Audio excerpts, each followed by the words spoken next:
Olá, seja bem-vindo a mais um FIIs News. Vamos trazer as últimas notícias do mercado de fundos de investimento imobiliário. Setembro já começou agitado no mundo dos FIIs, né?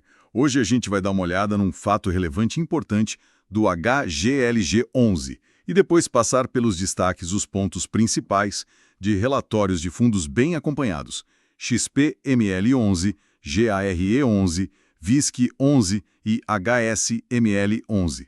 Tem bastante coisa, aquisição, venda, expansão. Vamos direto ao HGLG11, o Pátria Logística. Saiu esse fato relevante falando de uma operação que foi para o CAD. Que operação é essa? Isso, exato. O HGLG11, ele submeteu para o CAD uma proposta para comprar o controle de umas SPEs, umas empresas que são donas de 4 ativos logísticos e pátios. É uma operação grande. 4 ativos. E quais seriam? Então, tem o imóvel Parque Novo Mundo, lá em São Paulo. Esse tem um galpão de mais de 24 mil metros quadrados e um pátio também de quase 10 mil metros. Bem grande. Aí tem também o imóvel GRU, em Guarulhos. Esse é gigante, mais de 105 mil metros quadrados de galpão. E lá perto, um pátio GRU, que ainda está em construção, mas vai ter uns 6.500 metros quadrados. Para fechar, tem o imóvel Imbu, em Imbu das Artes, com quase 40 mil metros de galpão. Nossa, uma bela lista e tudo em localização-chave em São Paulo, né? Parece uma aposta forte do fundo para consolidar a posição. É bem essa ideia, sim. Pegar o controle desses ativos fortalece muito o portfólio em áreas onde a demanda é alta, né? Onde é difícil construir coisa nova. Mas assim, ainda está em análise no CAD, tá? E o fundo está fazendo a diligência, aquela análise detalhada depois de assinar um memorando de entendimentos. Entendi. Então, depende do CAD aprovar e de tudo estar certo nessa diligência. CAD e nas próximas etapas. Vamos mudar um pouco o foco agora. Sair da aquisição para falar de venda de reciclagem. O XPML11 XPMOLs trouxe novidades nessa linha, né? Trouxe, sim. Primeiro, o resultado operacional de julho foi bom. As vendas por metro quadrado subiram 6%, o NOI caixa também subiu quase 5% em relação ao ano passado, eles distribuíram 0,92 por cota agora em agosto. Bacana, bons números. E o NOI caixa, só para lembrar o pessoal, mede o que exatamente? É o lucro operacional que o shopping gera, né? Antes de imposto, depreciação, mas ajustado pelo dinheiro que realmente entrou no caixa. É um indicador importante para ver a eficiência ali do ativo. E o do XPML11 foi R$ 133 por metro quadrado em julho. Legal. Mas a grande notícia mesmo foi a venda de participação em vários shoppings, certo? Parece uma mexida grande no portfólio. Foi sim uma notícia de peso. Eles assinaram um MOU, um acordo inicial com a Risa Real Estate, para vender participação em 9 shoppings. 9. Quais, por exemplo? Olha, a lista é grande, inclui 45% do Tietê Plaza, 25% do Campina Shopping, 20% do Grand Plaza, até 100% do Downtown lá no Rio. É bastante coisa. Realmente. E o valor total dessa transação? Está estimado em cerca de 1,6 bilhão de reais, é um valor bem expressivo. 1 bilhão e 600? E qual o impacto disso para o fundo? Além de entrar dinheiro, claro. Então, a ideia é receber uns 68% disso à vista, o que daria mais ou menos 1 bilhão de liquidez para o fundo, sabe? Dinheiro na mão, o resto vem em até 5 anos. E tem um potencial de ganho de capital aí de até 278 milhões. Isso dá quase R$ 5 por cota. É bem relevante. Nossa, R$ 5 por cota de ganho. E qual é a estratégia por trás disso? Vender tanto ativo assim? A gestão diz que é para alinhar o portfólio, focar mais onde eles têm participação minoritária, talvez reciclar ativos que já não são tão estratégicos e, claro, fortalecer o caixa para obrigações futuras que o fundo tem. Uma coisa interessante que eles apontam é que o NOI caixa por metro quadrado dos shoppings que ficam pode até aumentar. Aumentar? Mesmo vendendo ativos? Sim. A projeção é que suba uns 20%, de 130 para 155 reais, mais ou menos, olhando os últimos 12 meses. Quer dizer, eles venderiam ativos talvez menos rentáveis por metro quadrado e ficariam com um portfólio, na média, mais forte nesse indicador. Faz sentido. E o fundo tinha alguma reserva acumulada também? Tinha sim, fechou julho com 58 centavos por cota guardados, sem distribuir.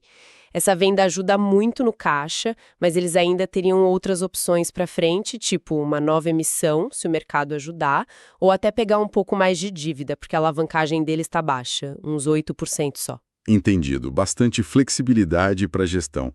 Agora vamos para o Giari 11, o Guardian. Ele também estava com uma venda engatilhada, né? De imóveis de renda urbana. Como ficou isso? Avançou. O Giari 11 assinou o CCV, o compromisso de compra e venda, com um FI da XP Asset para vender aqueles 10 imóveis. São 4 lojas alugadas para o GPA e 6 para o Grupo Mateus. Ah, legal. Assinou mesmo. E o valor? Ficou na faixa de 465 a 485 milhões. O objetivo principal dessa venda é bem claro: reduzir a dívida. Desalavancar, né? E como isso funciona na prática? Com essa grana, eles querem pagar antecipadamente uns 355 milhões em CRIs, que são títulos de dívida ligados a esses imóveis. Isso é quase metade da dívida de um dos veículos do fundo, o Artemis 2022. Então, o impacto na alavancagem consolidada do GRA11 é bem forte e ainda pode gerar um lucro bruto aí entre 135 e 156 milhões. Ótimo. Reduz o risco da dívida e ainda pode gerar lucro. Bacana. E parece que a estrutura de pagamento tem um detalhe diferente, de cotas subordinadas. Tem sim, é interessante. O Gari 11 não vai receber tudo em dinheiro na hora.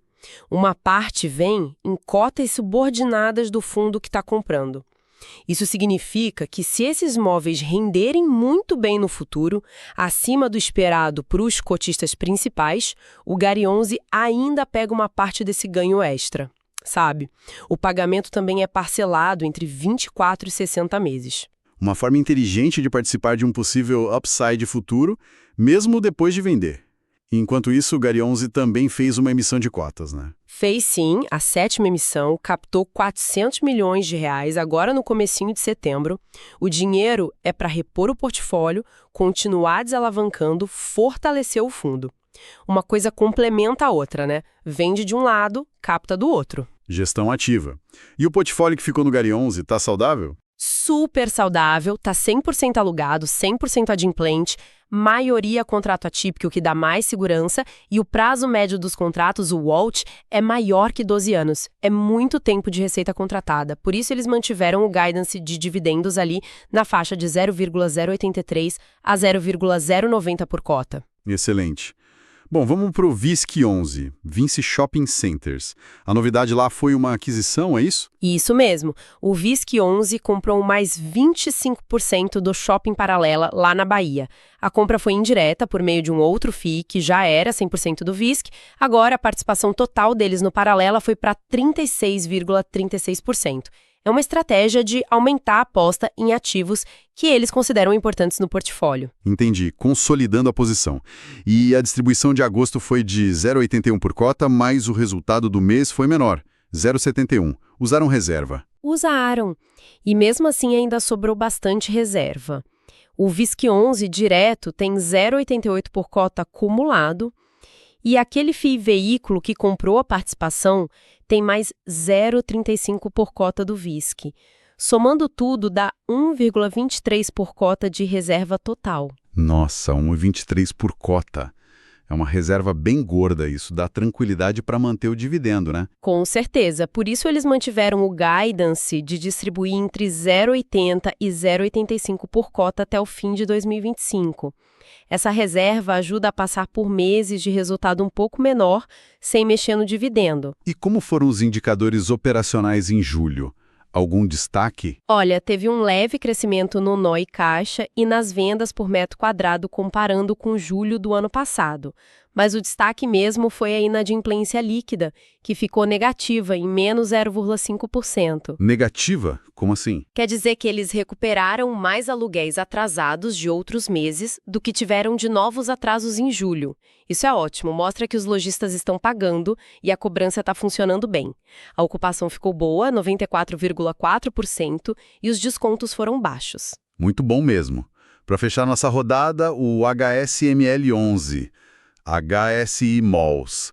Teve distribuição de R$ 0,67 e uma notícia sobre expansão, né? Exato. A distribuição deu um yield anualizado de 9,7% em agosto.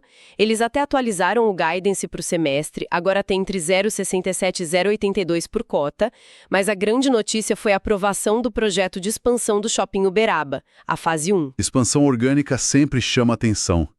O que eles vão fazer lá em Uberaba? Vão adicionar quase 5 mil metros quadrados de ABL para umas 35 novas lojas, incluindo mega lojas e uma âncora. A obra deve começar logo e durar uns 9 meses. O investimento total é de 70 milhões para o shopping todo. A parte do HSML11 vai ser uns 52,5 milhões. E o retorno esperado disso? É aqui que fica interessante. A gestão projeta um NOI, um lucro operacional adicional, de 14,5 milhões só no primeiro ano, depois de inaugurar. Se você calcular o retorno sobre o custo, o yield on cost, dá impressionantes 21%. Uau! 21% de yield on costs. Isso é muito alto. Mostra um potencial de criar valor bem grande ali, né? Muito grande. É um número que chama muito atenção. E, além disso, o fundo acabou de concluir a 5ª emissão, captou quase 55 milhões e usou para comprar mais um pedaço do Super Shopping Osasco e 24% do Shopping Quatro-Ciané. Então, o HSML 11 está combinando essa expansão orgânica com aquisições pontuais. E ainda tem dinheiro para entrar de vendas passadas. Tem sim. Eles esperam receber quase 15 milhões em 2025 de parcelas da venda do pátio Maceió e de Uberaba, o que daria uns 70 centavos por cota de ganho de capital e ainda tinha um 0,45 por cota de resultado acumulado em agosto. Bacana. Então, resumindo, um cenário bem dinâmico para esses FIIs, né? HGLG 11 com uma possível mega aquisição, XPML 11 e GARI 11 fazendo vendas grandes para ajustar portfólio dívida, VISC 11 comprando mais de ativo conhecido e HSML 11 apostando forte na expansão com retorno alto. Exatamente. Cada um com sua estratégia, né?